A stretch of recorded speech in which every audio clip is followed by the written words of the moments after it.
I was on the Jacksonville Beach City Council for 2 terms, so for 8 years, beginning in 2012, and I was glad to have that time to really learn the city and learn the role of the city council and the ins and outs, so that when I became mayor, it was a pretty smooth transition, although a little different, running the meetings and helping to set the agenda and the priorities for the city.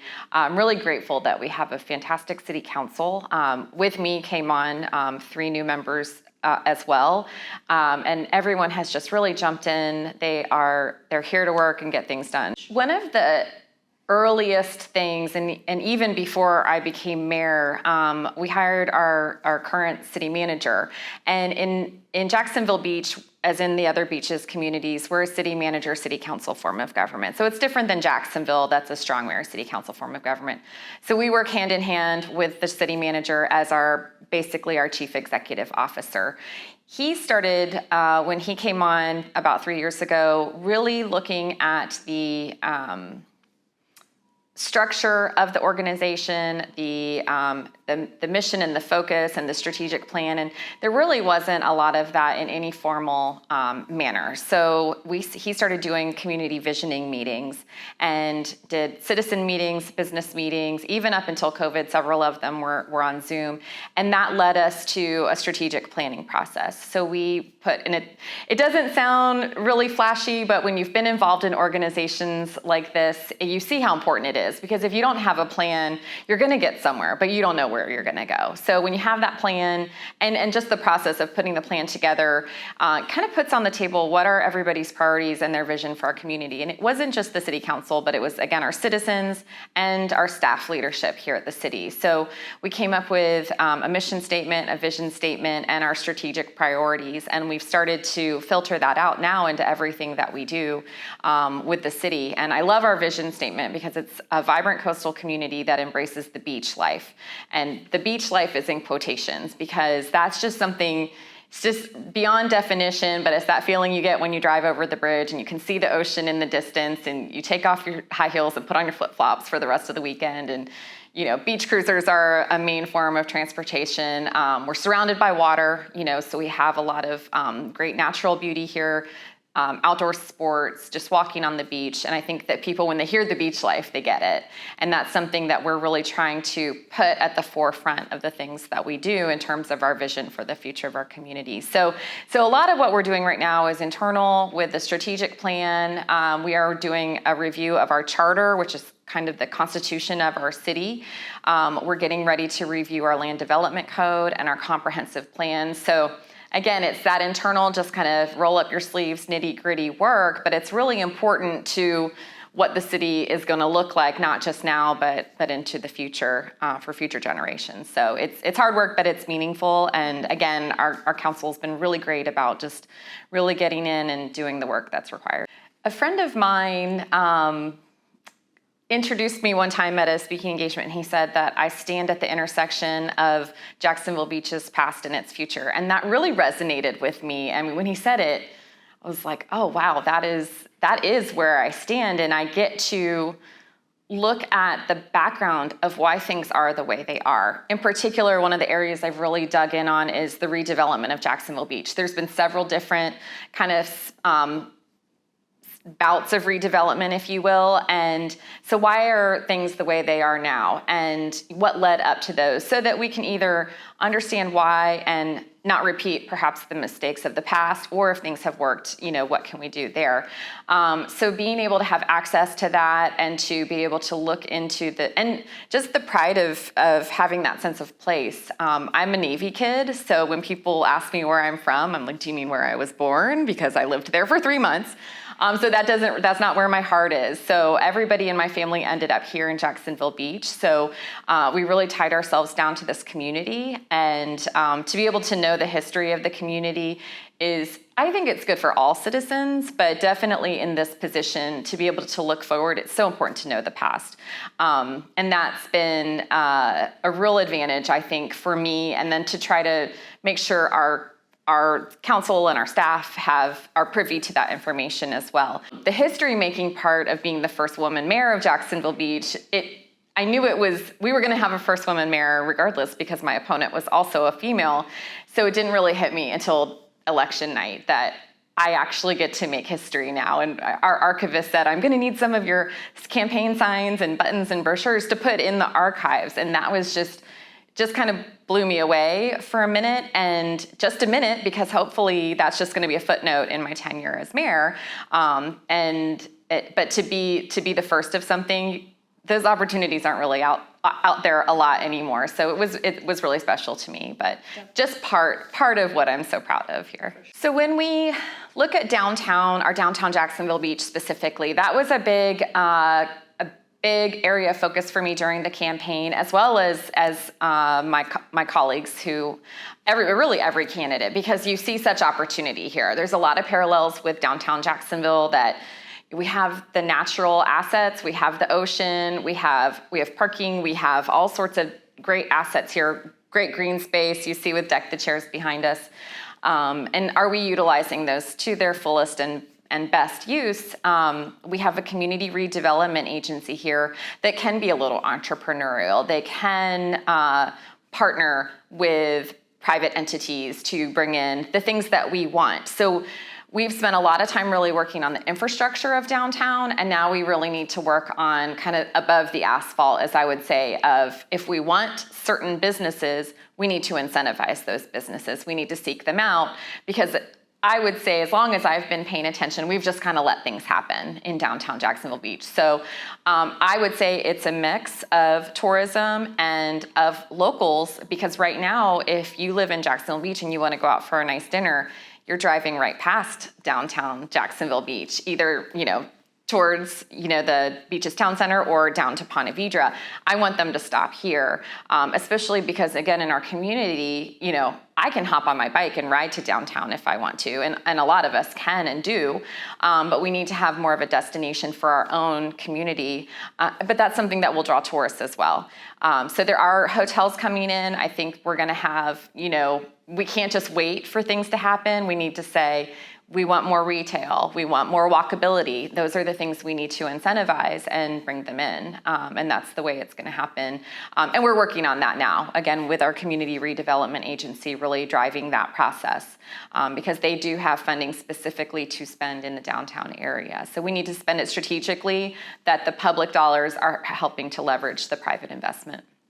Especially having gotten to know so much better my colleagues, Mayor Brown and Mayor Glasser, I think that as in our cases, we all felt very much, even before we got involved in the political side of things, that we needed to be very involved in our community. I've always been someone that has stepped up into service roles in high school, college, after college here, on boards and supporting Beam and things like that. Rotary, these organizations that I think really give me a more rich viewpoint of my community, as well as contacts, knowledge of the issues, knowledge of the resources, and things like that. So I've spent all my adult life, kind of getting ingrained in the community and making sure that I have, that I'm well versed in the beaches community. And I think that has really helped give me a broader advantage, I think, in terms of this seat and what I see when I look out in our community, who we can call for help with things or other resources. And having the 3 women mayors, we do have a special kind of friendship. We're honest with each other. We have a text message that's pretty much always going, because they're all distinct, separate communities, but we have similar challenges. So to have those resources, especially Mayor Brown, she's been in politics for a long time, so she really gets it. We all we're part of Duval County, so we have to work with Jacksonville. Not too much, but every now and then there's issues that arise that we want to make sure we're standing together. So we did a history exhibit about women at the beaches.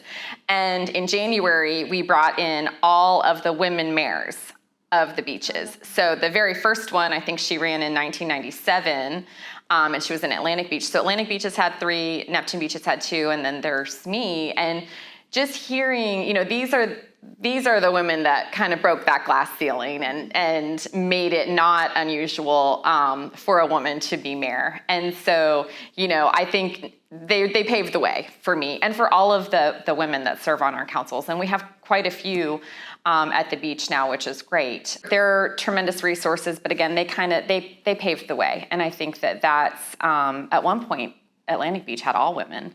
It was just for a brief time. But so, and to have them all together in one space was really neat as well.